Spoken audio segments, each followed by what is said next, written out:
সন্ধ্যা। সকল দর্শকদের স্বাগত জানাই আমাদের নিউজ নাওয়ের আলোচনা অনুষ্ঠান অভিমুখে। সম্প্রতিকালে এই পুঁথিগত শিক্ষা ছাড়াও আমাদের ব্যবহারিক শিক্ষা বা স্কিল বেসড এডুকেশন নিয়ে কিন্তু একটা অনেক জল্পনা কল্পনা রয়েছে। এখন আমাদের নতুন শিক্ষানীতিতেও গুরুত্ব দেওয়া হচ্ছে এই ব্যবহারিক শিক্ষার প্রতি। আজকের আমাদের আলোচনার বিষয় অভিমুখের ঠিক এটা নিয়ে। আমাদের বিষয় কর্মমুখী শিক্ষার দিগন্ত। আমাদের আজকে আলোচনা সভায় আমাদের অতিথি আসনে রয়েছেন টেকনো ইন্ডিয়া ইউনিভার্সিটি ত্রিপুরার মাননীয় vice chancellor professor doctor Ratan Kumar Saha মহোদয়। স্যারকে আমি স্বাগত জানাই আমাদের নিউজ নাওয়ের আলোচনা অনুষ্ঠান অভিমুখে। তো স্যার, যেটা আমাদের আলোচনা বিষয়ে বলছিলাম যে আজকাল দেখা যাচ্ছে শুধু পুঁথিগত শিক্ষা বা সে আমাদের যে একটা ধারাবাহিক ডিগ্রির জন্য শিক্ষা বা কোনো একটা মানে কাঠামো যে একটা শিক্ষা ছিল সেটাই হয়তো যথেষ্ট হচ্ছে না। কারণ দেখা যাচ্ছে যে আমাদের যে ভারতবর্ষে হোক বা আমাদের রাজ্যেই হোক সেই কর্মসংস্থান কিন্তু সেরকম তৈরি হতে পারছে না। মানে হয়তো আমাদের সেই শিক্ষা বা ডিগ্রি শিক্ষাটাই হয়তো পর্যাপ্ত বলা নয়। এছাড়াও হয়তো আমাদের হয়তো কিছুটা ব্যবহারিক শিক্ষা রয়েছে যেটা হয়তো এতদিন আমরা হয়তো সেরকমভাবে সেটা নিয়ে এত গুরুত্ব দিইনি। তা আপনার কি অভিমত স্যার এই বিষয়টা নিয়ে? হ্যাঁ, ঠিক বলেছেন। আমাদের আগের যে শিক্ষানীতি ছিল সেটা 1986 সালে এটা তৈরি হয়েছিল। এটা 34 ইয়ার্স ওল্ড বলা যেতে পারে। এখন আমাদের নতুন গভর্নমেন্ট আসার পরে আমাদের নিউ এডুকেশন বা ন্যাশনাল এডুকেশন পলিসি 2020 যেটা করা হয়েছে সেটাকে সামনে রেখেই করা হয়েছে। কারণ যে সমস্তই শিক্ষা হবে, যেগুলোই যে আগে যেটা টেকনিক্যাল শিক্ষা বা টেকনিক্যাল এডুকেশন ছিল সেখানেই আমরা বলতাম যে স্কিল ডেভেলপমেন্ট হতে হবে, স্কিল হতে পারে। নট অনলি দ্যাট, আমাদের যে অন্য যে বেসিক সায়েন্সগুলো বা ন্যাচারাল সায়েন্স বা আর্টস কমার্স সবগুলোতেই একটা মিনিমাম স্কিল থাকা দরকার। সেই স্কিলটা থাকলে পরে সে যেন জব সিকার না হয়ে জব প্রোভাইডার হয়, সেটা হলো গিয়ে মেইন উদ্দেশ্য। তাতে এই এনএপি বা ন্যাশনাল এডুকেশন পলিসিতে 5টা জিনিসকে খুবই গুরুত্ব দেওয়া হয়েছে। যেমন সেটা অ্যাক্সেস টু এভরিবডি, মানে এডুকেশন সবার জন্য, এবং ইকুয়ালিটি বা থাকতে হবে, ইকুয়াল অপরচুনিটি পেতে লাগবে, এবং সেটা কোয়ালিটি এডুকেশন হতে হবে, এবং সেটা অ্যাফোর্ডেবিলিটি থাকতে লাগবে, অ্যাফোর্ডেবল হতে হবে, এবং সেটা অ্যাকাউন্টেবিলিটি হতে হবে। এছাড়া এই যে শিক্ষানীতিতে বলা হয়েছে যে সেটা একটা হলিস্টিক ডেভেলপমেন্ট, যেই শিখবে, যা মানে পড়বে, যেটা জানবে, তার একটা যাতে ওভারঅল সমস্ত কিছু নিয়ে সে আগে বা এগোতে পারে বা সোসাইটিকে সে কিছু দিতে পারে, সোসাইটিকে হেল্প করতে পারে ইন ডিফারেন্ট রেসপেক্ট। তার জন্য সেখানে আর্টস সায়েন্স কমার্স বলে কিছু নেই, যে কেউ যে কোনো সাবজেক্টকে অপশান নিতে পারে, অপশান নিয়ে সে এগোতে পারে। হয়তো কমার্সের স্টুডেন্ট, তার অন্য কিছুতে তার ন্যাক আছে, শি ক্যান অপ্ট অলসো। এবং তারপরে বলা হয়েছে যে মাল্টিডিসিপ্লিনারি, আগে ছিল যে সায়েন্স কলেজ, আর্টস কলেজ, হ্যাঁ সেরকম নয়, বা ইউনিভার্সিটি বা কলেজ, তার মধ্যে মাল্টিডিসিপ্লিনারি অ্যাপ্রোচ থাকতে হবে। এবং বলা হয়েছে ফ্লেক্সিবিলিটি, যেটা আমি একটু আগে বললাম যে আমি এনি সাবজেক্ট, আমার আর্টে হয়তো আমার ন্যাক আছে, আমি সেটাতে আর্ট সাবজেক্ট, বা আমার ফরেন ল্যাঙ্গুয়েজে আমার আছে, ন্যাক আছে, আমি ক্যান চুজ ফরেন ল্যাঙ্গুয়েজ। হয়তো আমার ভার্মি কম্পোস্ট আমি করতে চাই, বা টেকনিক্যাল যে কোনো কোর্স আমি করতে চাই, সেগুলো আমি অপশান নিতে পারি, করতে পারি। তারপরে টেকনিক্যাল ইন্টিগ্রেশন হওয়া দরকার, টেকনোলজিক্যাল ইন্টিগ্রেশন, যাই করা হবে সেটা টেকনিক্যালি সাউন্ড হতে হবে, টেকনিক্যালি ইন্টিগ্রেটেড হতে হবে কোর্সগুলো, এবং টিচার এম্পাওয়ার্ড, যাতে টিচারেরও তার ফ্লেক্সিবিলিটি থাকে, টিচারও যাতে তার অপশান থাকে যে আমি কি পড়াবো না পড়াবো। তারপরে আপনার অ্যাসেসমেন্ট রিফর্মস, সমস্ত কিছু যে অ্যাসেসমেন্ট হবে, স্কিল বেসড অ্যাসেসমেন্ট করা হবে। এই জিনিসগুলি খুবই গুরুত্বপূর্ণ, এবং এইখানে দেখা গেছে আমাদের যে আমাদের হয়তো বিভিন্ন সময়ে আমাদের টেকনিক্যাল এডুকেশনে, আমি যেমন ফিশারিজ ব্যাকগ্রাউন্ড আমার ছিল, ফিশারিজ কলেজে আমি ডিন ছিলাম এখানে কলেজ অফ ফিশারিজে, এবং ডাইরেক্টর এক্সটেনশন ছিলাম সেন্ট্রাল এগ্রিকালচার ইউনিভার্সিটিতে। আমরা দেখেছি বিভিন্ন সময়ে এই যে এডুকেশন পলিসি বা education regulation, syllabus all India বেসিসে এগুলো টাইম টু টাইম মডিফাই হতো। যেমন আমাদের ফিফথ ডিনস কমিটি ছিল লাস্ট, ফিফথ ডিনস কমিটি অনুযায়ী আমাদের সিলেবাস চলতো, ফিশারিজ অ্যান্ড এগ্রিকালচার, অ্যালাইড সেক্টরগুলো, ভেটেনারি সমস্ত কিছুতে। সেইখানে ছিল কি 1 বছরে একটা স্টুডেন্টস রেডি প্রোগ্রাম। তার মানে কি স্টুডেন্ট হাতে কলমে সে করবে, ফিল্ডে গিয়ে সে কাজ করবে, এবং সেখানে অলরেডি এটা ছিল তখন থেকে, আগে থেকেই ছিল যে যাই তুমি করবে ফিল্ডে প্র্যাকটিক্যালি করবে, মানে এক্সপেরিয়েন্সিয়াল লার্নিং বলে, এবং ইউ ক্যান আর্ন। যেমন যতটা সে ইনকাম করবে, হ্যাঁ, তার 75% স্টুডেন্ট পেত, আর 10% ইনস্টিটিউটে যেত, আর 15% যারা এর সাথে যুক্ত ছিল টিচার থেকে শুরু করে এরাও সেটা পেত। তো এই ধরনের এডুকেশন আমাদের মধ্যে, আমাদের টেকনিক্যাল সিস্টেমে বা টেকনিক্যাল এডুকেশনে, এগ্রি অ্যালাইড সেক্টরে এটা ছিল। এখন বলছে যে না, সমস্ত সাবজেক্টেই এই যে স্কিল ওরিয়েন্টেড, সে অপশান নেবে, সে আর্টসেরও হতে পারে, কমার্সেরও হতে পারে, সায়েন্সেরও হতে পারে, কোন জিনিসটা নিলে পরে হি ক্যান আর্ন সামথিং। হ্যাঁ, যেমন আমি সে হয়তো আর্টসের স্টুডেন্ট হয়ে হয়তো তার সায়েন্সে তার অ্যাপটিটিউডও আছে, কোনো স্কিল বা টেকনিক্যাল, যেমন আমি একটু আগে বললাম ভার্মি কম্পোস্টের বা মাশরুমের উপরে ওয়েস্ট টু ওয়েলথ, সে বিভিন্ন রকমের স্কিম সে করে তার পয়সা সে আর্ন করতে পারে। এবং এইখানে বলা হয়েছে যে 1 বছরের মধ্যে যদি কেউ যেতে পারে, এখানে আপনারা নিশ্চয়ই সবাই জানেন যে মাল্টিপল এন্ট্রি এবং মাল্টিপল এক্সিট এইখানে আছে। তার মানে কি আমি এক বছরে আমি যে একটা সার্টিফিকেট নিয়ে আমি এই ইউনিভার্সিটি থেকে বেরিয়ে যেতে পারি, তবে তাকে কিছু স্কিল সেট টেকনিক্যালি বা টেকনোলজি বা টেকনিক্যাল এডুকেশন দিতে হবে, সেটা যেই সাবজেক্টেরই হোক, আর্টস হোক, কমার্স হোক, সায়েন্স হোক, সেই ধরনের টেকনিক্যাল কোর্স দিতে হবে ওকে, তাতে যাতে সে গিয়ে কিছু একটা করে খেতে পারে বা তার সেলফ এমপ্লয়মেন্ট সে করতে পারে, এবং 2 বছর পরে সে ডিপ্লোমা করে সে বেরিয়ে যেতে পারে।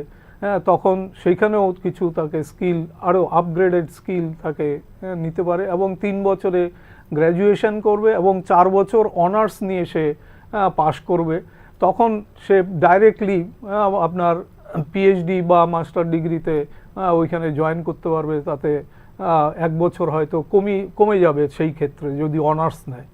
তো এই ধরনের এডুকেশনকে যদি আমাদের ইমপ্লিমেন্ট করতে হয়, যদি হায়ার এডুকেশন বলি, সেইখানে না আমাকে সমস্ত সাবজেক্টেরই কী করতে হবে, যে আমাদের চিন্তা করতে হবে what are the different skill আমি দেব স্টুডেন্টকে, আমরা কি স্কিল প্রোভাইড করলে পরে সে 1 বছরে কিছু একটা নিজের যে করে খেতে পারবে বা এমপ্লয়মেন্ট, জব সিকার না হয়ে জব প্রোভাইডার হতে পারবে, সেটা আমাদের চিন্তা করতে হবে। সব টিচার যারা আছে বা ফ্যাকাল্টি আছে এদেরকে চিন্তা করতে হবে 2 বছরের মধ্যে আমরা কি কি স্কিল সেট দেব।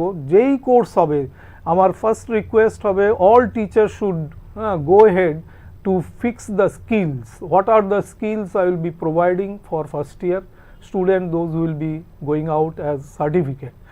ডিপ্লোমাতেও তাই করতে হবে। এই স্কিল সেটগুলো আগে ঠিক করা দরকার।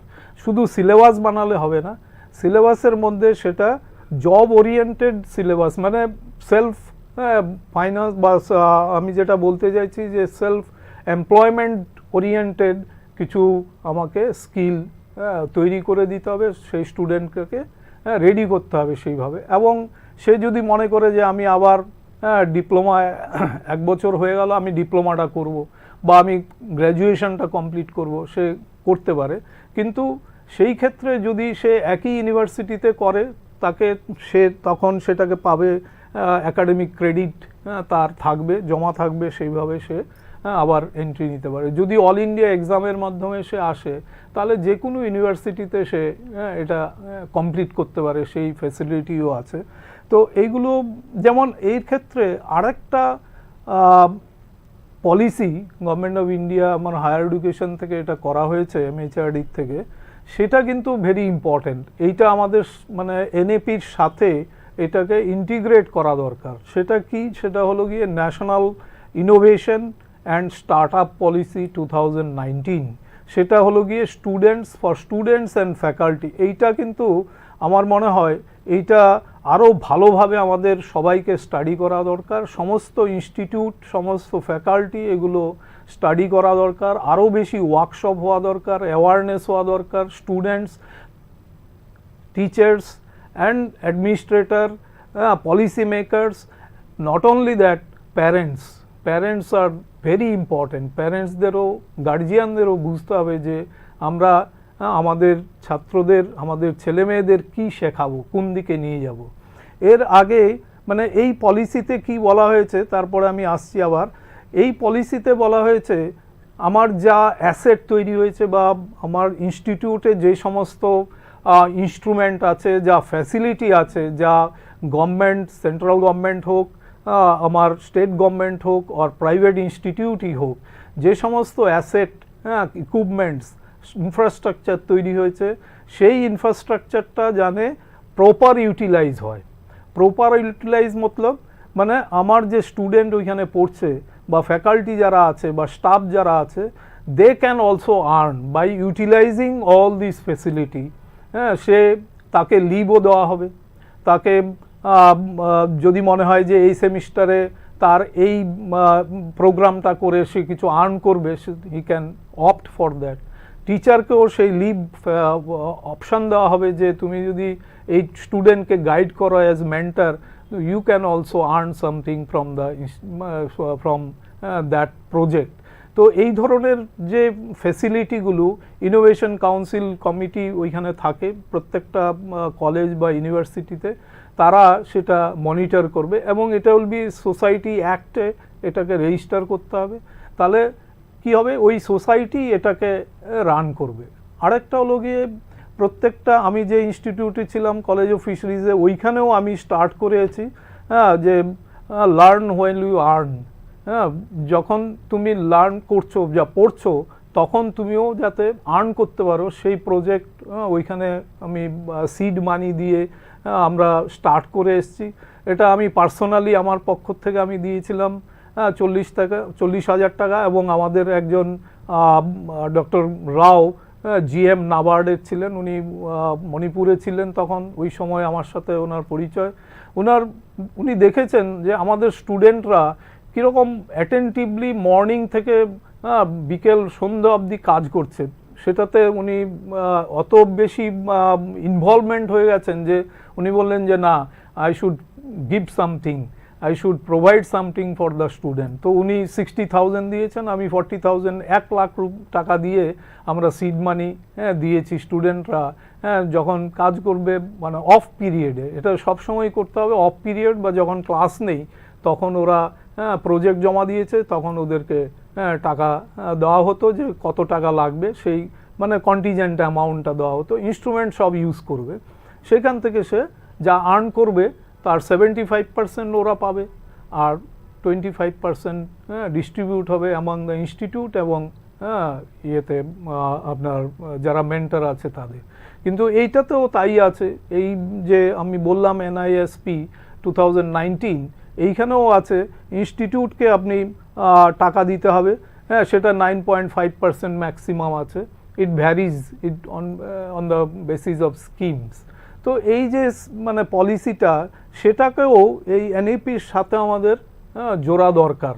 তাতে কি হবে, institute will be gainer, everybody will be gainer, এবং সমস্ত ইকুইপমেন্ট, সমস্ত যে ইনফ্রাস্ট্রাকচারের অপটিমাল ইউজ হবে। সেটা কিন্তু অনেক জায়গায় হচ্ছে কি, আমরা একটা সাফিস্টিকেটেড ইনস্ট্রুমেন্ট এনেছি, হয়তো আমাদের মাসে একবার ইউজ হচ্ছে, কিন্তু তারপরে তার কোনো ইউজ নেই।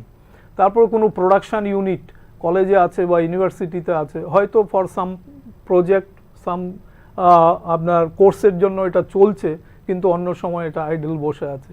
তো এই যে অফ টাইমে এগুলোকে ইউজ করা, এগুলোকে রানিং করা, এবং রানিং কস্ট, তার তো একটা রানিং কস্ট আছে, সেইগুলো যে কোত্থেকে আসবে। আজকাল গভর্নমেন্ট বলছেন, সেন্ট্রাল গভর্নমেন্ট হোক, বলছে 30% তোমাকে আর্ন করতে হবে। কোত্থেকে আর্ন করবেন? হ্যাঁ, আমার যে ইনফ্রাস্ট্রাকচার আছে তার থেকেই আমাকে আর্ন করতে হবে to run the day to day activity of the institute. তো এই জিনিসগুলো আমাদের খেয়াল রাখতে হবে। আমরা যখন আমরা যাই ইমপ্লিমেন্ট করি, যাই আমরা প্রজেক্ট করি, বা যে সমস্ত আমাদের কোর্সেস আছে সেগুলোকে আমাদের দেখতে হবে। তো আমি যেহেতু এখন টেকনো ইন্ডিয়া ইউনিভার্সিটিতে ত্রিপুরাতে জয়েন করেছি, তার সময়ে আমি বলি, এর আগে একটুখানি বলে নিই যে এই জিনিসটা শুধু হায়ার এডুকেশনের ক্ষেত্রে নয়। যেমন মাস্টার ডিগ্রির ক্ষেত্রে আমাদের 50% রিসার্চ করতে হবে, 50% স্টুডেন্ট ইন্ডাস্ট্রির সাথে যুক্ত হবে। সে প্রজেক্টই করবে, যার ইন্ডাস্ট্রির ন্যাক আছে বা তার সেলফ এমপ্লয়মেন্টের ন্যাক আছে, সে ওই দিকে যাবে। আর যার রিসার্চের ন্যাক আছে, সে ওই দিক রিসার্চ করবে, 50% অপ্ট করতে হবে, এবং সে পিএইচডি করবে, পরে সেগুলো করতে পারবে। কিন্তু এই জায়গাতে আসতে গেলে আমাকে এটা স্কুল লেভেল থেকে চিন্তা করতে হবে। আমি নিজের অভিজ্ঞতার থেকে দেখেছি যে আমাদের ক্লাসে কয়েকজন স্টুডেন্ট ছিল, তারা কখনোই মানে ক্লাসরুম টিচিংয়ে ইন্টারেস্টেড ছিল না। এখনের যেমন এনএপি হলে গিয়ে লার্নার সেন্ট্রিক, মানে স্টুডেন্ট সেন্ট্রিক, লার্নার বা স্টুডেন্ট কি বলছে সেটা, নট ফ্যাকাল্টি বা টিচার সেন্ট্রিক। আমরা আগে কি হতো, টিচার যা বলতো, তাই টিচার যা পড়াতো সেটাই আমাদের পড়তে হতো, সেটাই আমাদের যা নোট দিত সেটাই করতে হতো। কিন্তু এখন টিচার স্টুডেন্ট কি চাইছে, স্টুডেন্টের ইচ্ছে মতো আমাকে পড়াতে হবে। স্টুডেন্টের ন্যাক কোটা, মানে সেটা কোনটা সে বুঝতে পারছে না, বা তার কি চাই সেই হিসাবে আমাকে পড়াতে, মানে টোটাল জিনিসটাই রিওরিয়েন্ট করতে হবে। তার মানে আমরা যারা ফ্যাকাল্টি আছি, স্টুডেন্ট আছে, তাদেরও ট্রেনিং দরকার। আমরা তো জব সিকার ছিলাম, জব প্রোভাইডার ছিলাম না আমরা। তাহলে জব সিকার জব প্রোভাইডারকে কি করে পড়াবে? তাহলে আমাদেরও যারা টিচার আছেন তাদেরকেও প্রপার ট্রেনিং এখন দরকার। ঠিক আছে? তো এখন আমরা Techno India University, private university এখন অনেক আসছে। আমাদের ত্রিপুরাতেও আরও প্রাইভেট ইউনিভার্সিটি আছে। আমাদের ইউনিভার্সিটি হল মাল্টিডিসিপ্লিনারি ইউনিভার্সিটি। আমরা ত্রিপুরা অ্যাক্ট, গভর্নমেন্টের অ্যাক্ট অনুযায়ী 2023-তে এই ইউনিভার্সিটি স্টার্ট হয়েছে, এবং আমরা ইউজিসি অ্যাফিলিয়েটেড, এআইসিটিরও আমরা অ্যাপ্রুভাল পেয়ে গেছি, এবং এগুলো ন্যাশনাল পোর্টাল আইএসএও আমাদের এন্ট্রি হয়ে গেছে। এবং এটা আমরা বিভিন্ন কোর্সগুলো, আর্টস, কমার্স, সায়েন্স, সমস্ত টেকনিক্যাল কোর্স সবগুলোই আমরা এইখানে পড়াই, এবং সবগুলোই আমরা চিন্তা করছি যে সেটা যাতে স্কিল ওরিয়েন্টেড কোর্সেস হয়, স্কিল ওরিয়েন্টেড কোর্সেস হয় সেই জন্য। এবং কিছু কিছু নতুন কোর্সও আমরা এখানে চিন্তা করেছি, যেমন আন্ডার গ্র্যাজুয়েট লেভেলে আমরা ব্যাচেলার ইন রুরাল স্টাডিজ আমরা রেখেছি। আমরা প্রাইভেট ইউনিভার্সিটি হিসেবে আমরা এগ্রিকালচার অলরেডি স্টার্ট করেছি, এবং fisheries also we have started. এবং কিছু কিছু টেকনিক্যাল বা আমরা বায়োটেকনোলজি আমাদের আছে, বিএসসি আছে, এমএসসিও আছে, বায়ো ইনফরমেটিক্স আছে, যেমন আপনার মাইক্রোবায়োলজি আছে। আরেকটা নতুন কোর্স আমরা মাস্টার ডিগ্রিতে শুরু করেছি, সেটা ইন্ডিয়ার মাত্র কয়েকটা ইউনিভার্সিটিতে পড়ানো হয়। সেটা হলো গিয়ে political leadership and governance, is a very good course. তারপর জিওগ্রাফি অ্যান্ড ডিজাস্টার ম্যানেজমেন্ট, যেমন আপনার বিসিএ বা MBA, business analytics, health care, এগুলো যেমন আইওটি, তারপর AI and machine learning, BCA, MCA, এগুলো সমস্ত নিউ কোর্সগুলো চালু করা হয়েছে। এছাড়া আমরা আর ডিপ্লোমা এবং সার্টিফিকেট কোর্স আমরা স্টার্ট করেছি। সেগুলো যেমন আমরা যেমন AI, artificial intelligence in agriculture and allied সেক্টরে, আজকাল মানে মোবাইল, স্মার্ট মোবাইল থেকে আপনি ঘরে বসে আপনি ফিল্ডে কি হচ্ছে অ্যাপের মাধ্যমে ইউ ক্যান কন্ট্রোল।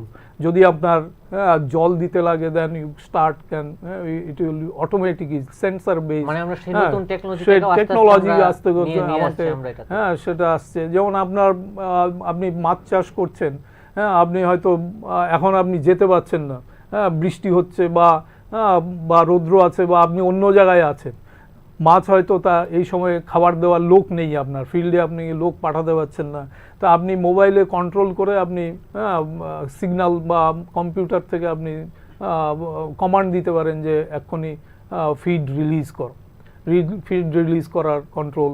যেমন ডিও কমে যাচ্ছে, ডিজলভ অক্সিজেন জলে কমে গেছে, তো আপনি ডিজলভ অক্সিজেন বাড়ানোর যেমন এরেটার স্টার্ট করা, বা এই ধরনের বিভিন্ন রকমের, যে আমার পিএইচ কত আছে, ঘরে বসে আপনি পিএইচ মেজার করতে পারছেন সেন্সর বেসড। এগুলো বিভিন্ন রকমের যে টেকনোলজিগুলো আছে সেগুলো তার স্কিল আমাকে জানতে হবে, তারপরে আপনি করতে পারবেন, তারা ছাড়া তো মুশকিল এগুলো। তা যারাই পড়ে এসছেন তারা হয়তো এগুলো জানেন না। এখন আমরা এই ধরনের 1 ইয়ার পিজি ডিপ্লোমা কোর্সও আমরা স্টার্ট করেছি, তারপরে certificate course in disaster management, তারপরে GIS in remote sensing certificate কোর্সও আমরা চালু করেছি। এগুলো বিভিন্ন কোর্স আমরা চালু করেছি। এখন এই মুহূর্তে আমাদের ইউনিভার্সিটিতে, টেকনো ইন্ডিয়া ইউনিভার্সিটি ত্রিপুরাতে আমরা 40 কোর্স চলছে বিভিন্ন ইয়েতে। আমাদের অনারেবল চ্যান্সেলর শ্রী সত্যম রায় চৌধুরী বলেছেন যে student should learn something, say should get skill, মানে সেগুলো আমরা সেই দিকে লক্ষ্য রেখে যাতে স্টুডেন্টরা জব সিকার না হয়ে জব প্রোভাইডার হয় সেই দিকে খেয়াল রাখতে হবে। Each and every teacher he has given the guidelines that they should not feel that will not after the getting the degree they will be moving here and there in for getting the job, যাতে নিজে কিছু করতে পারে সেটাও। এবং আমাদের ইউনিভার্সিটির থেকে আমরা কি মানে এডুকেশনাল ট্যুরেও, এই ব্যাচের একটা ব্যাচ আমাদের মাস্টার ডিগ্রির বায়োটেকনোলজি স্টুডেন্ট আমাদের কলকাতা সিস্টার নিবেদিতা ইউনিভার্সিটিতে গেছেন। সেইখান থেকে ওরা 1 মাস বিভিন্ন ইন্ডাস্ট্রি, রিসার্চ ইনস্টিটিউট, বিভিন্ন রকমের যে এক্সপোজার বা প্র্যাকটিক্যাল গুলো দেখবেন, ওইখানে গিয়ে ওরা হাতে কলমে করবে, সেই ব্যবস্থা আমরা রেখেছি। এবং বিভিন্ন ইনস্টিটিউটের সাথে আমাদের এমওইউ আছে, যেমন আমরা আইসিআর, এখানে আইসিআর আছেন,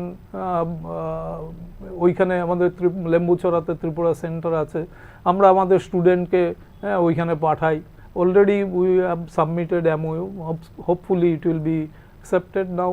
তো লাস্ট ইয়ারে ওরা গেছে, এই বছর আবার ওরা ফিল্ডে যাবে। এবং ফিশারিজে আমরা পাঠিয়েছি বায়োটেকনোলজি স্টুডেন্টসদের, বায়োটেক হাব আছে ওইখানে, they have given their training also. It is, এবং সেন্ট্রাল গভর্নমেন্ট বলেছে যে you should provide the training to the all the people, जो भी মানে প্রজেক্টের মাধ্যমে এগুলো যারাই ট্রেনিং নিতে চাইবে এদেরকে হ্যান্ডস অন ট্রেনিং দেওয়ার ব্যবস্থা আছে। সমস্ত ইকুইপমেন্ট, সফিস্টিকেটেড ইকুইপমেন্টস ওইখানে আছে। তারপরে ত্রিপুরা ইউনিভার্সিটির সাথেও আমরা এমও করছি, অলরেডি আমরা প্রসেস করেছি, ওইখানেও আমাদের স্টুডেন্টদের পাঠানো হবে। এছাড়া আমাদের যে স্টেটের যে গভর্নমেন্ট ফার্ম আছে, যে হর্টিকালচার ফার্ম আছে আমাদের নাগিছড়াতে, ওইখানেও আমাদের স্টুডেন্টরা গিয়ে প্র্যাকটিক্যাল এক্সপোজার নিয়েছেন, হ্যান্ডস অন ট্রেনিং নিয়েছেন। তারপরে অরুন্ধতিনগরের রিসার্চ ফার্মেও ওরা গেছেন, গিয়ে হ্যান্ডস অন ট্রেনিং নিয়েছেন। এখানে কলেজ অফ এগ্রিকালচার, এইখানে হলো কি মানে আমি মানে আগে ছিল কি আমার স্টুডেন্ট আমি ইয়ে করব, ট্রেনিং দেবো, করবো, এখন কিন্তু তা নয়, আমাকে সমস্ত ইনস্টিটিউটের হেল্প নিয়ে এগোতে হবে। এবং আমার মনে হয় যে, এবং শুধু টেকনিক্যাল ইউনিভার্সিটি বা টেকনিক্যাল কলেজগুলো শুধু নয়, জেনারেল কলেজগুলো, ইউনিভার্সিটিও একটা আমব্রেলা আমব্রেলা এমওইউ করা উচিত। কে কাকে হেল্প করবে? একটা ইউনিভার্সিটি, একটা কলেজ সবাইকে হেল্প করা সম্ভব নয়, তাহলে আমাকে ডিভাইড করা উচিত যে এই কলেজগুলো নিয়ার বাই, আমাদের এই কলেজগুলো they will get the help from Fisheries College or ICR for their different skill development or skill oriented কোর্সের জন্য। তো লোকালাইজ কিছু cluster MO plus localize institute facility, infrastructure facility যাতে ইউজ করতে পারে, not that free, that should be chargeable, otherwise how that institute will run, অবশ্যই অবশ্যই otherwise it will very difficult. হ্যাঁ, তো দ্যাটস ওয়াই মানে 30% যে আমার ইয়েটা আসবে কি করে আসবে, সাম কস্ট শুড বি দেয়ার। হ্যাঁ হ্যাঁ অবশ্যই। এবং আমাদের ফার্মার্সদের জন্য আমরা অনেক ধরনের কোর্স, আমরা ফ্রি কোর্স করা হয়।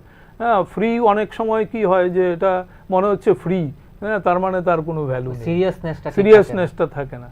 তো আমরা দেখেছি যে অনেক সময় আমার লাস্ট মানে 35 ইয়ার্সের অভিজ্ঞতাতে আমি যেমন আগে আমরা লিফলেট বিলি করতাম, স্টুডেন্ট ফার্মার্সদের দিতাম বা স্টুডেন্টদের, তারপরে একদিন দুদিন পড়লো তারপরে ফেলে দিল কোথাও।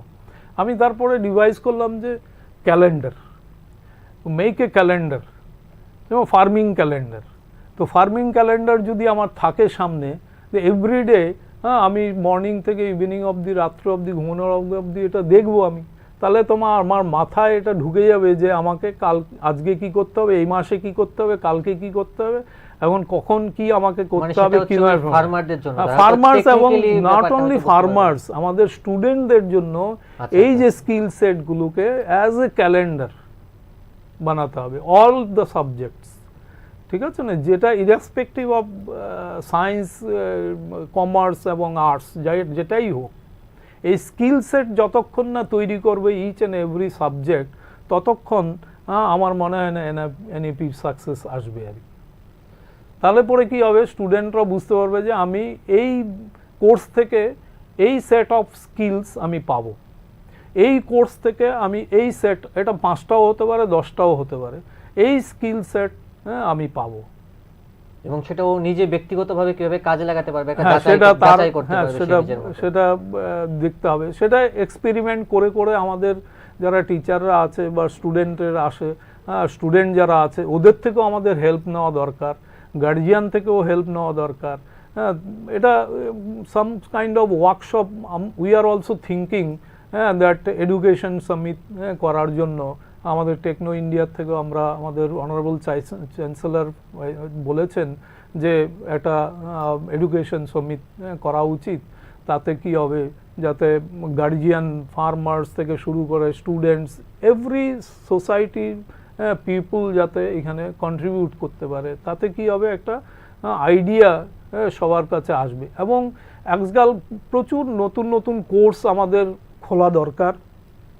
নিশ্চয়ই আমরা যারা প্রাইভেট ইউনিভার্সিটি আছে, আমাদের উইজডম আছে, আমরা খুলতে পারি যে কোনো course with the approval of the academic council and our board of management, আমরা কোর্স খুলতে পারি যদি তার জন্য স্টুডেন্ট, আমরা if we are getting student then we can ready to open the any course. এবং আমরা কি করছি যে যারা, আমরা গভর্নমেন্টকে রিকোয়েস্টও করেছি, যারা জয়েন্টের থেকে পাশ করবে, যেমন 10 জন স্টুডেন্ট আমরা ফার্স্ট টপ র্যাঙ্কার, আমরা ফার্স্ট সেমিস্টারের যে টিউশন ফি আছে এটি ফুললি ওয়েভ আপ করে দেওয়া হবে। এবং যারা 1000 অব দি সিরিয়াল স্টুডেন্ট আছে, এদের 10% সেমিস্টার টিউশন ফি, 10% স্কলারশিপ ওইখান থেকে আমরা দেব। এবং আমরা আর্ম ফোর্স যারা আছে বা পুলিশ পার্সোনাল যারা আছেন, সিআরপিএফ হোক, আর্মির হোক, ওদের জন্য প্রত্যেকটা কোর্সে 40টা যে কোর্স আছে তার মধ্যে 5টা করে সিট ওদের জন্য রিজার্ভ করা আছে। যদি পরবর্তী সময়ে কোনো সাবজেক্ট ওদের দরকার হয় যে এটাতে আমরা we can discuss, we can allot more courses also. এবং সেইখানেও আমরা যে টিউশন ফিটা আছে বা অ্যাডমিশন ফিটা আছে সেটা ফুললি ওয়েভ আপ করে রেখেছি যাদের। এর মধ্যে আমাদের এখানে অ্যাডমিশন নিয়েছে অনেকে।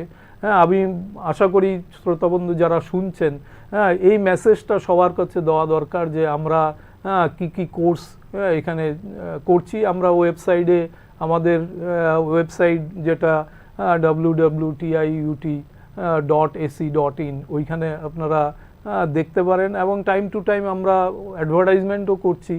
এবং আমাদের যে কোর্সগুলো সেগুলো এনইপি ওরিয়েন্টেড কোর্স, এনইপির সাথে সামঞ্জস্য রেখে আমরা কোর্সগুলো করছি। এবং আমরা আমাদের টিচারদেরও বলেছি যে আমরা স্কিল সেট এগুলো সবগুলোর রেডি করুন। এবং যেটা আমি একটু আগেও বললাম যে national innovation and startup পলিসিও যাতে আমরা এর মধ্যে ইমপ্লিমেন্ট করতে পারি, সেগুলো আমাদের দেখা উচিত। তো এছাড়া বিভিন্ন রকমের স্কলারশিপ আমাদের ইয়েতে আছে, যারা ভালো স্টুডেন্ট, মেরিটোরিয়াস স্টুডেন্ট, ওরাও বিভিন্ন রকমের স্কলারশিপ পেতে পারে, ওয়েবসাইটে গেলে পরে ওরা দেখতে পারে। নট অনলি দ্যাট, এইখানে আমাদের এনএপিতে বলেছে যে শুধু যে আমার যে সাবজেক্ট সেটা পড়লেই হবে না, তার ওভারঅল যে development, physical, mental and other development, psychological, সমস্ত কিছু দিয়ে ওকে বাড়তে হবে, মানে হোলিস্টিক ডেভেলপমেন্ট দরকার। তার জন্য সে অনেক কোর্স, যেমন স্বয়ং কোর্স, মোক কোর্স, এগুলো সে সিলেক্ট করতে পারে ওয়েবসাইট থেকে করে, ইন্টারনেটের থ্রু ও they can take the classes.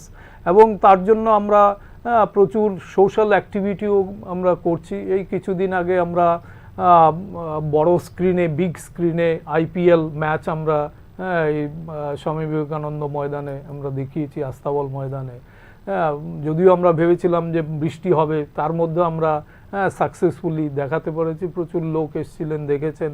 এবং আমরা এনভায়রনমেন্ট ডে সেলিব্রেট করব, এটা হয়তো 5 তারিখে আমরা মানে অল্প পরিসরে করব, তারপরে আমরা 7 তারিখে সাইক্লিং রেস আছে, তারপরে পেইন্টিং কম্পিটিশান, তারপরে healthy environment friendly food competition, এগুলি আমরা বিভিন্ন বসন্ত উৎসব, যে আমাদের যে কাস্টমস, আমাদের এগুলো ভুললে চলবে না, সেগুলো নিয়ে আমাদের চলতে হবে।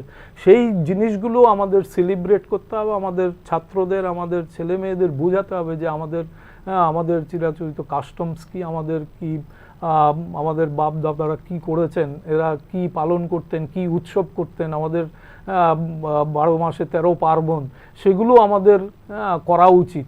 এবং এনইপিতে বলেছে যাতে আমি লোকাল ল্যাঙ্গুয়েজ আমাকে দেখতে হবে, প্রায়োরিটি দেবে। যদি সে বলে যে না আমি লোকাল ল্যাঙ্গুয়েজে পড়বো, we cannot deny, we have to give them opportunity. Regional language, সেগুলোতেও আমাদের আস্তে আস্তে দেখতে হবে। অনেক সময় হয়তো সায়েন্সে গিয়ে অনেক সময় ইজ ভেরি ডিফিকাল্ট এটাকে ট্রান্সলেট করা, সেগুলো আস্তে আস্তে হয়তো হবে, ধীরে ধীরে হবে। তবে আমরা যখন আমরা ক্লাসে পড়াই, সেটা সেই ক্ষেত্রেও দেখতে হবে একটা স্টুডেন্ট যদি ইংলিশটা ঠিক মতো না বুঝতে পারছে, তাকে বাংলাতে যাতে বোঝানোর চেষ্টা করা হয়, বা অন্য ভাষাতে যেভাবে হিন্দিতে হলে পরে হিন্দিতে বোঝানোর চেষ্টা করা হয়, সেটা মানে স্টুডেন্ট ফ্রেন্ডলি হতে হবে। সেটা আমি বললামই যে লার্নার সেন্ট্রিক। আমরা গ্রুপ ডিসকাশন করো, গ্রুপ ডিসকাশন করে প্রবলেম সলভিং, আরেকটা হলো কি ভেরি ইম্পর্টেন্ট। আমি স্টুডেন্ট তার নিজের প্রবলেমটা নিজেই বের করবে, বা টিচার যদি মনে করে যে এই প্রবলেমগুলো দেখো, যে এছাড়া you can add also our problem. তারপরে প্রবলেমগুলোকে সলভ করার জন্য how to solve, discuss in group. এতে কি হবে যে আমি যে পড়ালাম এই মনোটনিটা থাকবে না, এগুলো বিভিন্ন রকমের ওয়ার্ক ওদের দিতে হবে। ইনোভেশন, আজকে ইনোভেটিভ কম্পিটিশান হবে, ইনোভেশন হবে, কেমিস্ট্রিরও হতে পারে। কিছুদিন আগে আমাদের কলেজ অফ ইঞ্জিনিয়ারিংও হয়েছিল ইনোভেশন কেমিস্ট্রির উপরে। It's very interesting and student also is very interested to participate.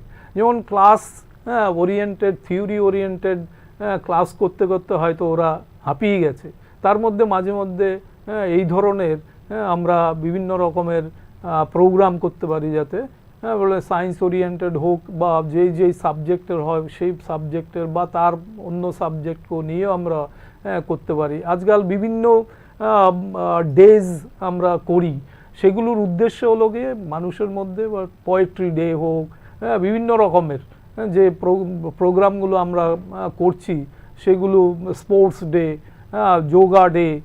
Yoga আমাদের মানে এখন করা উচিত সবাইকে। শরীরকে সুস্থ রাখতে গেলে খেলতে হবে, খেলার স্কোপ দিতে হবে। আগে যেমন আমরা স্কুল থেকে এসেই আমরা বাইরে বেরিয়ে যেতাম, খেয়েই খেলতে নেমে গেলাম, বৃষ্টি হলে তো আর কথা নেই, আপনার ফুটবল খেলে মাটি সব লাগিয়ে তারপর আমরা স্নান করে আমরা বাড়িতে ফিরতাম। কিন্তু এখন আজকাল আমার ছেলে মেয়েদেরও আমি দেবো না যে না না না বৃষ্টি হচ্ছে খেলতে যেতে পারবে না। যে ইমিউনিটি কিন্তু আজকালকার ছেলে মেয়েদের নেই। সেই ইমিউনিটি আমি এখন বৃষ্টি ভিজলে আমার কিছু হবে না, কিন্তু আমার ছেলে মেয়েদের, আপনাদের ছেলে মেয়েদের যদি বলেন যে বৃষ্টি ভেজো, তাহলে হয়ে গেল আর কি, নিউমোনিয়া হয়ে যাবে পরের দিন। তো এই যে ওভারঅল ডেভেলপমেন্টটা একদিনে হবে না, ধীরে ধীরে আমাদের গার্জিয়ানদেরও বুঝতে হবে যে কাঁধে ব্যাগের বোঝা না বইয়ে ওদেরকে বোঝানো উচিত যে তুমি কিভাবে বড় হতে হবে। ব্যাগ নিয়ে, বোঝা নিয়ে, বইয়ের বোঝা নিয়ে আমাদেরকে স্কুলে যেতে হবে, তারপরেই আমি শিক্ষিত হব, তা নাহলে হবে না, সেটা আজকাল এনএপির মধ্যে সেটা বলছে না। এবং গ্রস এনরোলমেন্টও বাড়াতে বলছে। আমাদের যেমন হায়ার এডুকেশনে 2018-এ 26.5% ছিল, সেটাকে বলা হচ্ছে 2035-এ 50% করতে হবে। তাহলে এটা তো গভর্নমেন্ট সেক্টরে সম্ভব নয়। যতক্ষণ না প্রাইভেট ইউনিভার্সিটি কলেজ আসছে, ততক্ষণ সবার জন্য এডুকেশন দিতে গেলে আমাকে দরকার হবে। তার জন্য গভর্নমেন্টও চাইছে more and more education institute should come up. যেমন লিমিটেড, সেই ক্ষেত্রে যেমন আমাদের ইউনিভার্সিটি 40 ইয়ার্স ধরে 1985 থেকে প্রথমে তারা কম্পিউটার নিয়ে শুরু করেছিল, কম্পিউটার এডুকেশন। আমাদের ত্রিপুরাতে ওদের ছিল যে epic card, voter ID card, ওরাই করেছিল প্রথম ওই সময়ে। তো এখন সেটা নয়, সেটা মানে আমাকে এই জন্য 40 বছর ধরে এই মানে আমাদের টেকনো ইন্ডিয়া গ্রুপ বিভিন্ন ইনস্টিটিউট চালিয়ে যাচ্ছে। আমাদের এইখানে যেমন 5টা ইউনিভার্সিটি এই টেকনো ইন্ডিয়া গ্রুপের আন্ডারে চলছে, এবং সেই ইউনিভার্সিটিগুলো, তারপরে কলেজ, টেকনিক্যাল কলেজ চলছে আমাদের ইউনিভার্সিটির আন্ডারে, তারপর মেডিকেল হসপিটাল, মেডিকেল কলেজ এগুলো আছে, তারপরে স্কুলস আছে আমাদের। যেমন আমাদের 5টা ইউনিভার্সিটি, 22 ইঞ্জিনিয়ারিং কলেজ আছে, 12 বিজনেস স্কুলস আছে, 18 পাবলিক স্কুলস আছে, তারপর 2 upcoming medical colleges also is coming, তারপরে 4-5টে হসপিটাল আছে আমাদের। তো এই যে 40 বছরের যে, এবং বিভিন্ন ইনস্টিটিউটের সাথে আমাদের টিআইজির মানে টেকনো ইন্ডিয়া গ্রুপের এমওইউ আছে, এবং ফরেন কান্ট্রিতেও আমাদের মোর দেন 100 ইনস্টিটিউটের সাথে, যদি আমাদের স্টুডেন্ট এইখান থেকে বাইরে যেতে, সেই অপরচুনিটিও আছে। মানে student exchange programme, faculty exchange programme, সেগুলো আমাদের এইখানে আছে। যেমন আমরা এই ইউনিভার্সিটিতে আমরা জিনিয়াস 1 বলে 1.0 বলে স্টার্ট করেছি, ইন্টারস্টেট কুইজ কম্পিটিশন। সেইখানে স্কুল থেকে শুরু করে কলেজের স্টুডেন্টরা কুইজ কম্পিটিশনে ডিস্ট্রিক্ট লেভেলও হবে এবং স্টেট লেভেলও হবে।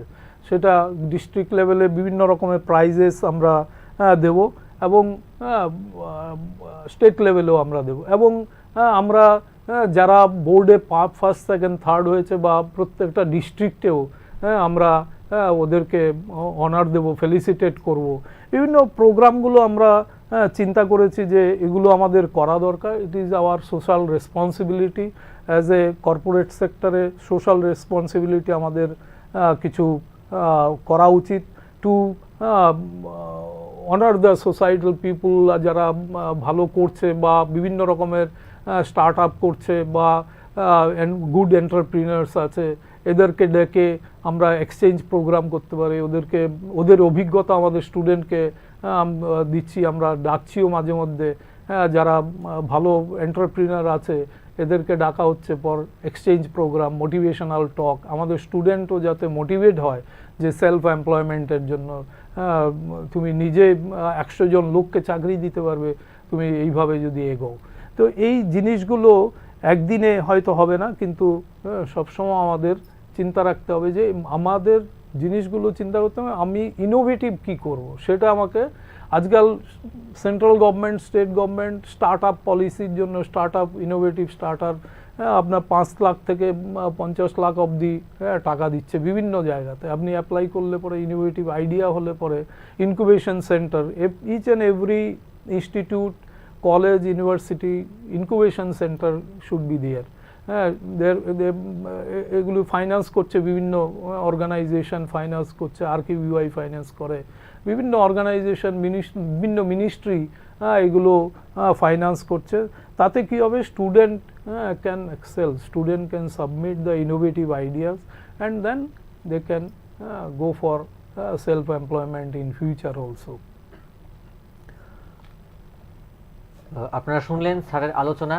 স্যারকে অবশ্যই কুর্নিশ জানাই। আপনারা হয়তো আলোচনায় এতক্ষণের মধ্যে বুঝিয়ে গেছেন যে স্যার কিন্তু তার শিক্ষকতা জীবনেও কেবলমাত্র সেই শিক্ষা প্রদান করেই থেমে থাকেননি। তিনি সেই নিজের পকেটের টাকা থেকে হলেও তিনি কিন্তু শিক্ষার পাশাপাশি ছাত্ররা যেন সেই শিক্ষাকে বাস্তব জীবনে কোনো একটা কার্যকারী কোনো একটা অর্থ উপার্জনের ক্ষেত্রে ব্যবহার করতে পারে, তার জন্য কিন্তু স্যার সবসময় নিরন্তর প্রচেষ্টা করে গেছেন এবং এখনও করে যাচ্ছেন। আমাদের আলোচনা চলতেই থাকবে। নিয়ে নেব একটা ছোট্ট বিরতি। আমাদের দেখা হচ্ছে বিরতির ওপারে। দেখতে থাকুন নিউজ নাও। আপনি দেখছেন নিউজ নাও, আমরা জানি কোনটা খবর।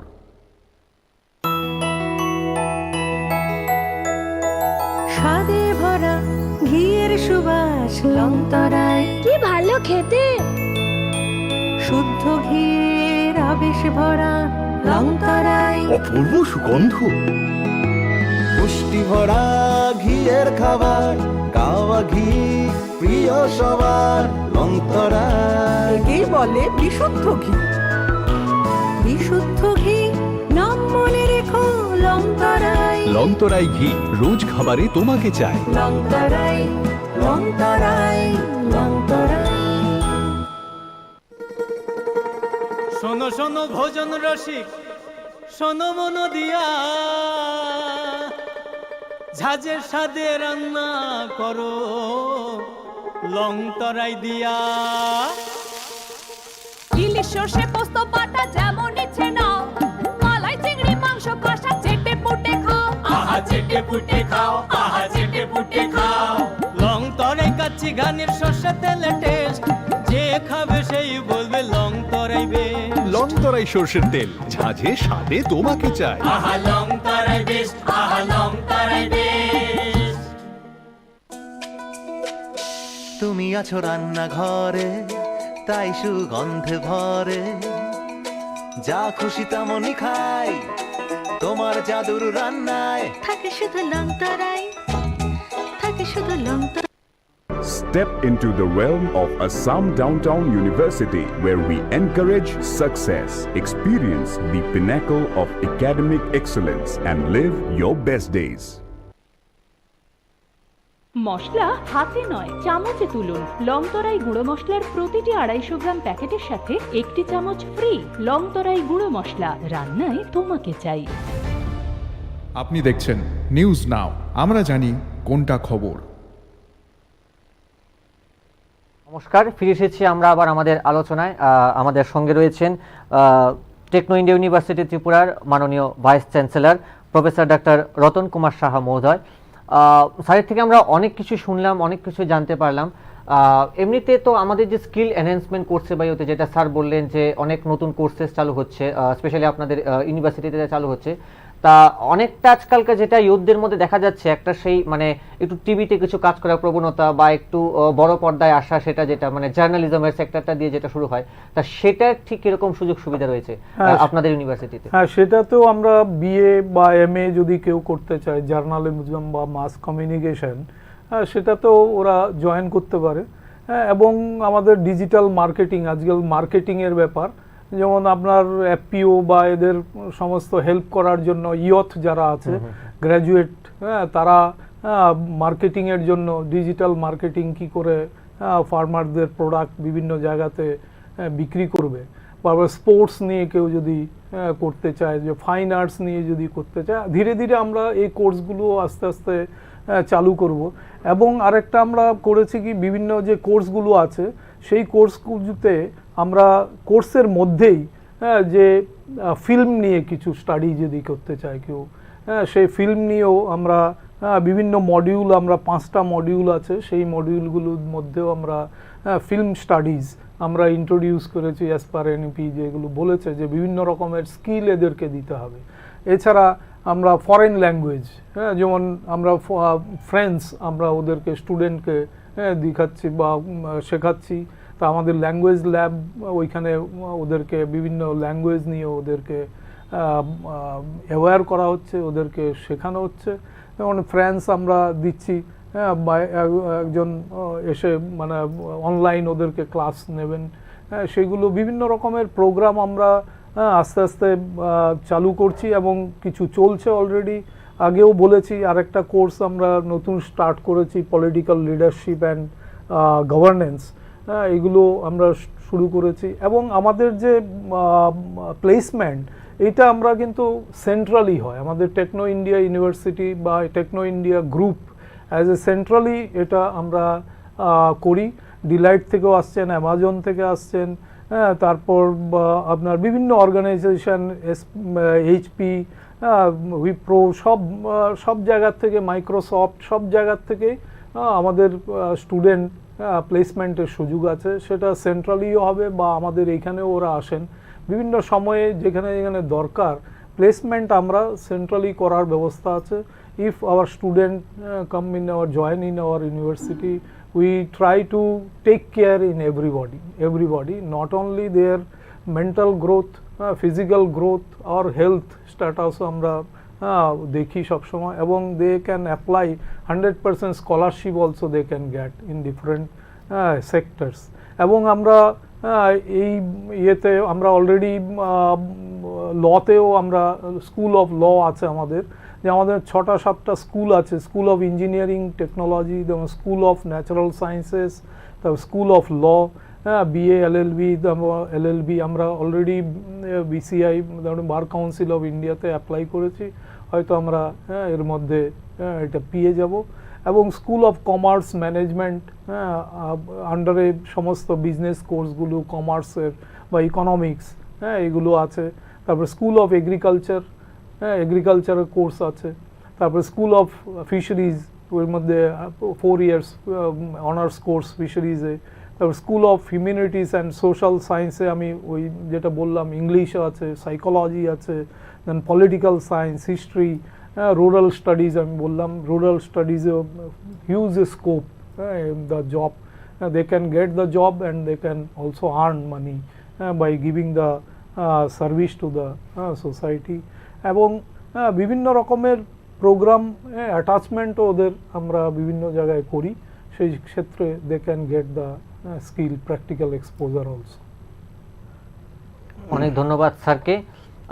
আপনারা দেখলেন যে কিভাবে কর্মমুখী শিক্ষার এই যে দিগন্ত জানিয়ে আমাদের আজকে আলোচনা, সেই কর্মমুখী শিক্ষার কিন্তু ভবিষ্যৎ, সুদূর ভবিষ্যৎ রয়েছে, খুবই উজ্জ্বল রয়েছে, অনেক সুযোগ। যেরকম আমাদের স্যারও বললেন, আমাদের টেকনো ইন্ডিয়া ইউনিভার্সিটিতেই যেখানে স্যার রয়েছেন অ্যাজ অনারেবল ভাইস চ্যান্সেলর, সেরকম সরকারি বেসরকারি প্রত্যেক ইনস্টিটিউশনেই কিন্তু আসছে অনেক নতুন কোর্স, আসছে অনেক নতুন সুযোগ এবং সুবিধে। তা আশা করছি অনেকের হয়তো এই যে নতুন স্কিল এনহ্যান্সমেন্ট কোর্স বা এই পারদর্শিক শিক্ষা নিয়ে যাদের অনেক হয়তো প্রশ্ন ছিল, অনেক হয়তো যারা ভবিষ্যতে তাদের পড়াশোনা নিয়ে অনেক ধোঁয়াশা কুয়াশা রয়েছে, তাদের হয়তো আজকের আলোচনায় অনেকটা কিছু জানা হলো, অনেকটা কিছুই বোঝা হলো, যা হয়তো তাদের নিজের ব্যক্তিগত জীবনে অনেক উপকৃত হবে। আবারও ধন্যবাদ জানাই স্যারকে। স্যারের অনেক ব্যস্ততম সময়ের মধ্যেও আমাদের কিছুটা সময় ব্যয় করার জন্য সকল দর্শকদের ধন্যবাদ জানাই আমাদের আলোচনা অনুষ্ঠান শোনার জন্য। ভালো থাকবেন, শুভরাত্রি।